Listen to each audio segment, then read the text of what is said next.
Okay, so thank you for the invitation to come and talk about this project. It's a perfect platform that you created, Michael, because I agree with everything you said. And now we're trying to do something about that. So that's pretty much the context for this project. I've also worked with language learning workplaces for many years.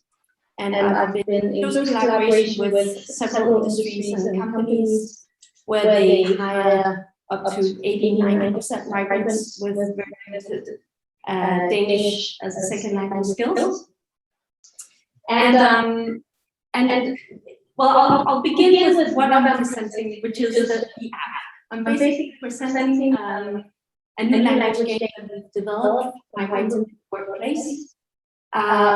On the knowledge that, yes, you're right, very many workplaces, they have very limited opportunities for practicing Danish as a second language, but also because I've done some things and field studies in companies showing that there are community situations where they do need also educational language.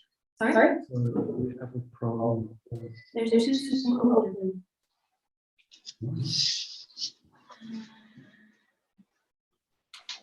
That's because I think so perhaps I should just use that.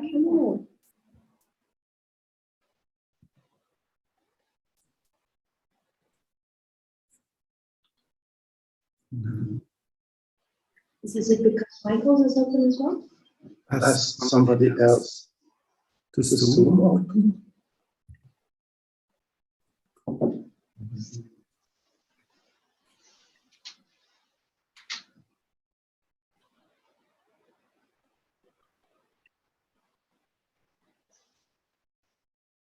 Is it better now?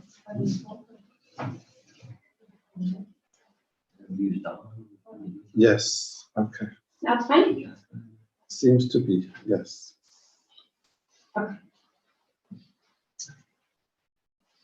Okay, so where was I? Yes, I've seen a lot of situations in these workplaces where the migrant workers have a lot of difficulties because, you know, they're talking about the daily work. One thing is actually preparing food or standing at a machine, but once you have a meeting where you have a team leader speaking Danish, having to communicate about efficiency in the workplace, dangers in the workplace, problems in production, whatever, that means you're kind of detached from the places where you can show and tell and do, and you kind of have to be able to both understand instructions, but you also have to be able to communicate the difficulties you might have in relation to your daily work. So there are opportunities for language learning, as you're also pointing to, but there are also very many situations where we need to kind of raise the level of language learning for these workers in order for them to be included in simply the daily work and being able to participate with relevant knowledge about the work that's going on. So, oh yeah, you have to do it. Sorry. Click. Okay. So what I've done, I do research in Roskilde University on language learning and cultural encounters. And what I've done is taking an empirical and sort of methodological point of departure in a method called ethnomethodology, which means basically that you try to gather knowledge about language and cultural practices from the perspective of the employees and the language learners. And I've done research in 3 migrant workplaces. One is an industrial language, an industrial laundry, not industrial language, but industrial laundry, and 2 different cleaning companies. So it's very manual labor and it's low skilled. And then I've taken a theoretical point of departure and research on a process of second language learning, a lot of the stuff that Michael has presented already, and also on CALL, which is computer-assisted language learning, which links very much with the stuff that's been presented in the plenary already. And then I've used framing, so Goffman's notion of framing as a theoretical framework for orienting to the different levels of sort of practical situatedness that this language learning needs to take part in or be a part of. And I've used that for game designing in collaboration with software developers that are used to working with learning games of different sorts. Oh, music. So these are the two different workplace contexts. I've done a lot of field work for participatory observations, walking around with Yusuf with his cleaning trolley at night and making recordings and video filming the type of daily workplace situations that they encounter, and the language that's involved in that, and often not involved in that. And then I've converted that into this digital learning game. You can click. So a little bit about the knowledge, and this links very well with what Michael has said already. We know that second language learning occurs when there are situated opportunities for learning, and that includes both the physical but also a digital environment, where there's scaffolding provided for the learner, so where someone or something helps you in the learning process. And it happens when the learner is motivated and invested. You've already discussed that, and we saw that in the plenary as well. And obviously, this motivation and investment follows from having a sense of relevance and meaningfulness, as you've already said as well, Michael. So I can just continue on.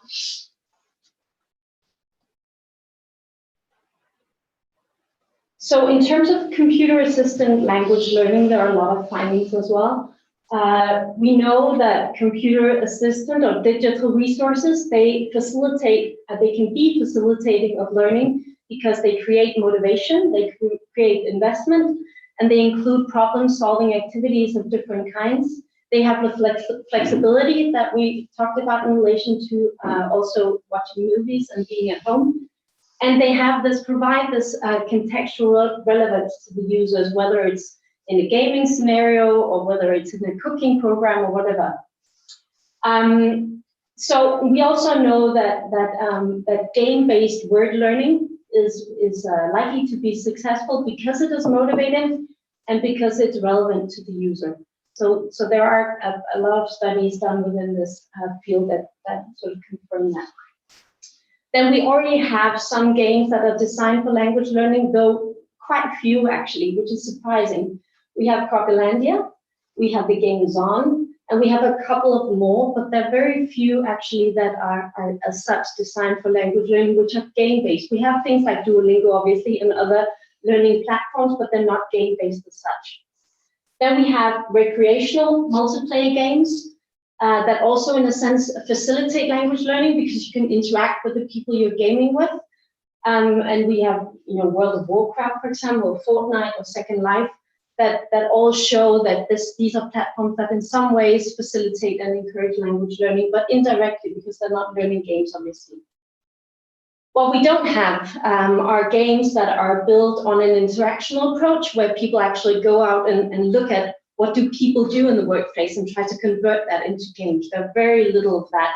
We have learning games about how to do laundry or how to work in a factory, but then they don't have that language learning dimension. Then it's more about learning a profession. Yeah. Sorry, I have to get used to that. So this is what we've done. So convert these field research recordings into this game-based platform where you actually step into the type of company that you're working with. So we have two prototypes now. We have one for laundry and we have one for cleaning. And they're both sort of platform-based, but they're different, obviously, in the functions that you go through as a player. But what you do is you get into that platform, and then each of these small areas within the game have that functionality that you then carry out with your workplace. So here you have the dressing room where you change and you can learn all the different vocabulary of the stuff you have to wear. You have the cafeteria where you have the team leader doing meetings and sort of introducing assignments. Then you have the cleaning room where you equip your cleaning wagon, and so on. So that's the logic of it. And you're welcome to go into the web page and check out the prototypes. I've also some cards that you afterwards. So yeah. Okay, so the idea is that we're trying to establish this interpretative framework that links particular words to particular practices that are familiar to to the worker or the language learner. And that goes on various different levels. I'll give you an example of it later, but for example, the word waste, which I'll show you an example of, links interpretatively to the meeting and the team leader performing the meeting. It links to the meetings in general. It links to the lean ideology of how you do things at a workplace. I'll come back to that. It links to items like socks and to laundry and to moving trolleys. So very few words can actually, for a worker who's familiar with the meaning of those words in terms of practices, can facilitate language learning on many different dimensions. Yeah. So this is an example, don't press that yet. This is an example of a team meeting, one of those situations where you really need language. So we have the team leader up here, and you have all the migrant workers sitting here. And she will go through, this is like a typical, what you would call a whiteboard meeting, which is a lean, you know, lean? No, some of you, well, it's a production logic or a production ideology, which basically, it comes from the Japanese car factories, which means that you try to do things more efficiently and faster by having these whiteboard meetings and including the workers in sort of pointing to problems in production and how to do things smarter and faster. So they would have these weekly team meetings or whiteboard meetings, and you'll find that in many production companies. And the topic of this small segment is waste or speed, which you obviously need to reduce in order to make things more efficient. So you can play it. There's the translation down here. No, there's no sound. Okay, doesn't matter. We'll just, you can look at the translation. I'll explain after.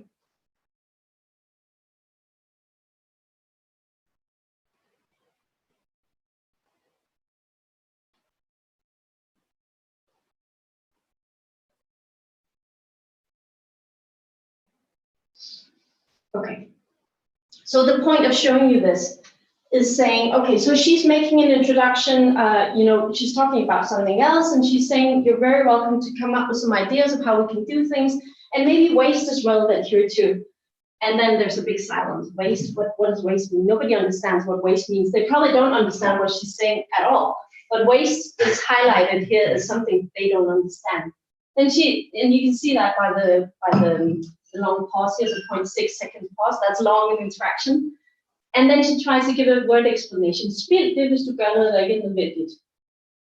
Long pause again. Doesn't ring a bell. They still don't know what she's talking about. And then she provides an example. For example, if you want to have a bag of stockings, and she points in front of her, puts on gesture, as a small break again. So all the time you have to move those trolleys that are in front of you. So she's providing an example combined with gestures to explain this word waste. And then the bell rings, right? Oh yeah, now I know what you mean. Instead of just being able to go over and take them, you have to, it's all of those small things, yeah. So this is an example of how one word, waste, can provide the context for a whole big discussion. And if that employee had known the word waste and had known some of the words that she's combining in that explanation of the word waste, then that whole discussion and that situation would have just gone so much more smoothly.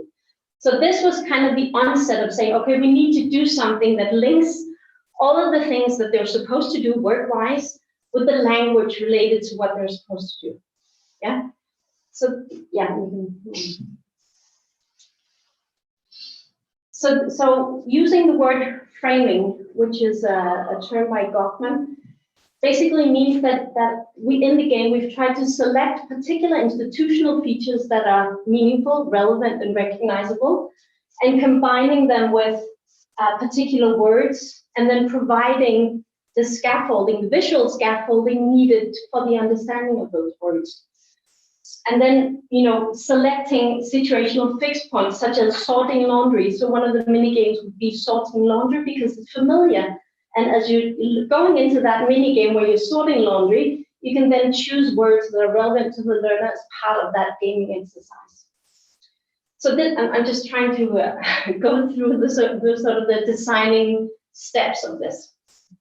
So it's all about trying in the game to create an environment where you select things that are familiar and meaningful, and then using that as a scaffolding for word learning. Yeah. So what we've done now is we've developed these two prototypes, and you're welcome to visit them, as I said. And we've started trying to sort of implement these in the 3 different companies and then do some effect monitoring of the effect of this game. So we're doing 25 migrant employees in total are trying the game now. We've done some pre-language testing in order to see what is the level, both in terms of CFR, what are the levels of language learning before starting the game, but also what is their familiarity with the words used in the game. So how many of the words do they know in advance and how many do they not know? Then they play for 2 months, and then we do another test to see, does this have an effect at all? Yeah, and so we're monitoring both in terms of language progression. We're also doing interviews afterwards, after the testing. We're in the middle of it now, so I don't have the results.